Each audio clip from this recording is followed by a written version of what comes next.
ले चलते हैं आपको राजस्थान विधानसभा में इस वक्त नेता प्रतिपक्ष गुलाब चंद कटारिया क्या कुछ कह रहे हैं।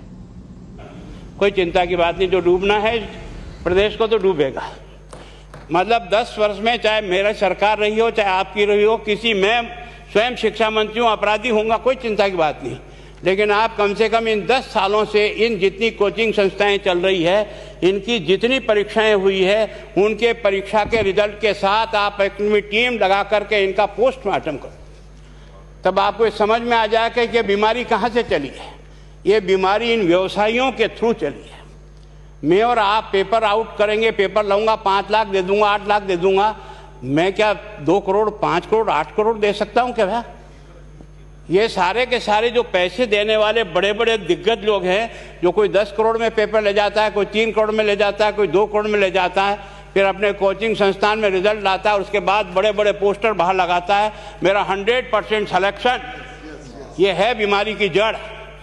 अगर मार करना चाहते हो तो यहाँ करो, तब तो जाकर के इसको कोई रोक सकोगे। बाकी से केवल मन को संतुष्ट करने का काम करो तो ये राजस्थान के उस गरीब बच्चे के साथ न्याय नहीं होगा, जो बड़ी मुश्किल से पढ़ता है, अपने घर में बूढ़े माँ बाप को भूखे मार के पढ़ता है और उसके बाद परीक्षा के लिए जाता है, रोता हुआ घर लौटता है। क्या दुख नहीं होता है?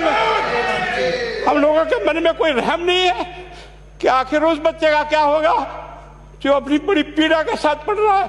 इन सारे पैसे वाले लोगों के पास में आपने सारी सरकारी नौकरियों को भेज दिया। मैं बहुत कड़वा सच बोल रहा हूं।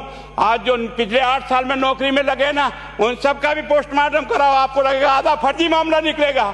कोई है नहीं, कोई सोचने वाला है इस पर कि आखिर उसके दर्द को कौन जानेगा? है ना। जिस प्रकार से हमने परीक्षा के माध्यम से इन पैसे वाले लोगों को उतार करके सारे के सारे उन गरीबों की आशाओं के ऊपर पानी फेर दिया। रात और दिन पढ़ता है, भूखा प्यासा पढ़ता है, घर बेच करके पढ़ता है, खेत बेच करके पढ़ता है, लेकिन जब उसका सिलेक्शन नहीं होता तो जहर खा के मरता है। कोई इस पीड़ा को समझने के लिए तैयार नहीं है। और हम इस कानून को ला करके दुनिया को बताना चाह रहे हैं कि हमने इतना बड़ा कानून कर दिया, इस कानून से कुछ भी नहीं होगा। मैं आज आपको कह रहा हूं,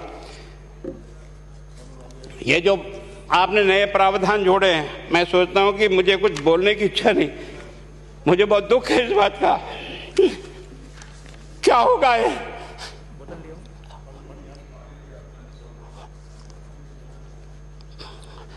किस तरह की गैंग पालनी है हमने? पानी पिला दो, है ना। मैं उस दिन भी पूछा था कि मैंने कहा ये शिक्षा संकुल पे है, जिन लोगों को ड्यूटी पे लगाया, इसको लगाने वाला दोषी कौन है, जिसके कारण से पेपर जो है ना काट करके निकाल दिया।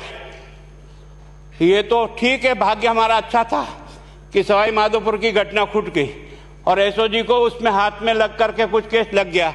अगर वो केस नहीं लगता तो आज आपकी सारी नौकरी पर इन सब बड़े बड़े दलालों के स्कूल में पढ़ने वाले बच्चे होते और मेरा गरीब का बच्चा अपना घर लौट के जाता। क्या दुर्भाग्य है।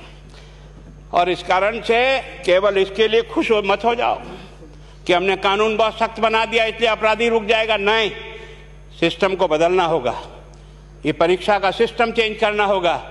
मैं सोचता हूं कि क्या हम इतने अक्लमंद बैठे हैं, क्या इस व्यवस्था को चेंज नहीं कर सकते? क्या एक ही पेपर हर राजस्थान में 20 लाख बच्चों को दिया जाए? क्या इसका कोई ऑल्टरनेट नहीं हो सकता? इसका ऑल्टरनेट सोचना चाहिए कि हम परीक्षा को टुकड़े टुकड़ों में कैसे कर सकते हैं। जिले के अनुसार पेपर नहीं, एक नहीं हम 25 पेपर बना सकते हैं। कौन से सेंटर पर कौन सा पेपर जाएगा कोई तय नहीं करेगा कौन सा जाएगा, और हम जो इच्छा होगी उस सेंटर पे वो पेपर भेजेंगे। और ये जितने भी प्राइवेट कॉलेजों में आपने सेंटर बना रखे उनको बंद करो, इनको तुरंत बंद करिए एक ऑर्डर से। जितने भी सरकारी विद्यालय है और सरकारी नौकर ही एग्जामिनर बनेगा और एग्जामिनेशन करेगा, तब तो आप इसको बचा पाओगे। ताकि आप और मैं कितने भी कानून बदल कर दें, आपका वो जांच करेगा, आपका वो अधिकारी आएगा। आपने कहा भाई सेशन जज के नीचे नियुक्ति नहीं होगी, इसके अलग से कोर्ट होगा, बहुत अच्छी बात है। प्रोविजन जो आपने डाले हैं वो स्वागत योग्य, स्वागत करता हूं, पर इन प्रोविजन को लागू तो आप और मैं ही करूंगा, कौन करेगा? जब हम ही ठीक नहीं है तो इन प्रोविजन क्या रोएंगे अंदर बैठे बैठे? जब तक हमारा दिल और दिमाग ठीक नहीं होगा ना, इस बीमारी का इलाज नहीं होगा। हमने शिक्षा के मंदिर को भ्रष्टाचार की भट्टी में जलाकर खाक कर दिया। दुर्भाग्य हमारा, जहां से कोई आशा की किरण दिखती थी उस गरीब को कि चलो मैं अपनी मेहनत से आगे बढ़ जाऊंगा, लेकिन अब वो निराशा में आ गया। उसको लगा कि अब कोई रास्ता नहीं है। और इस कारण से मैं सोचता हूं कि आप जिस भावना से लाया, मैं आपकी भावना की इज्जत करता हूं, लेकिन केवल आपकी भावना इन बेईमानों को नहीं रोक सकेगी। इसको रोकने के लिए हमको सिस्टम को बदल करके और तुरंत उस पर ध्यान करना चाहिए। कानून 302 का बना हुआ है, क्या मर्डर रुक गए? आप भी जान रहे हो, रोज के रोज पोक्सो कोर्ट में आजीवन कारावास हो रहा, क्या व्यभिचार रुक गया है? अपराधी को दंड मिल सकता है, अपराध बंद नहीं हो सकता है। अपराध बंद करने के लिए जो सिस्टम होते हैं उस सिस्टम में चलो। एकमात्र इस देश में भ्रष्टाचार की भट्टी में देश जल रहा था, केवल और केवल एक तरह से प्रत्येक व्यक्ति का खाता खुलवाकर देश के प्रधानमंत्री में सारा का सारा बेनिफिट उसका सीधा खाते में डाला। बेईमानों को चोट लगी नहीं लगी, उस तरफ अपना दिमाग बचाओ, उस तरफ अपना दिमाग लगाओ। किस बीमारी का इलाज कहाँ है और कैसे हो, इस बारे में चिंता करने की कोशिश करो। मैं कई बार इधर सीकर और इधर गया तो मैं सोचता हूँ कोचिंग संस्थान की बिल्डिंग देंगे ना तो टोपी गिर जाए नीचे से। क्या चीज़ है यार, भगवान ने क्या लक्ष्मी वहीं बरसाई है। और जो बाकी संस्थाएं, उसका कारण यह है कि हमने अपनी दुकान को इतनी कमज़ोर कर दी है कि जहाँ बच्चे अच्छी तरह से शिक्षा लेकर के हम जैसे गरीब पढ़ करके यहाँ आ गए, अब वो रास्ते नहीं हैं।